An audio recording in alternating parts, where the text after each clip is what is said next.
Nashville Zoo leaders say they have rejected a proposed agreement with DC Blox, which would have allowed a smaller data center to be built next to the zoo. The original plan would have spanned over 330,000 square feet. But during an emergency meeting today, DC Blox offered to instead build a 69,000 square foot data center and return some land to the zoo.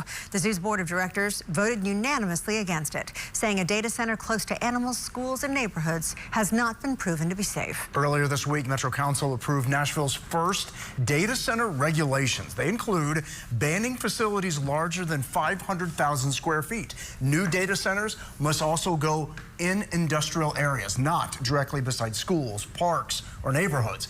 The council also passed a temporary moratorium on new data center construction through December.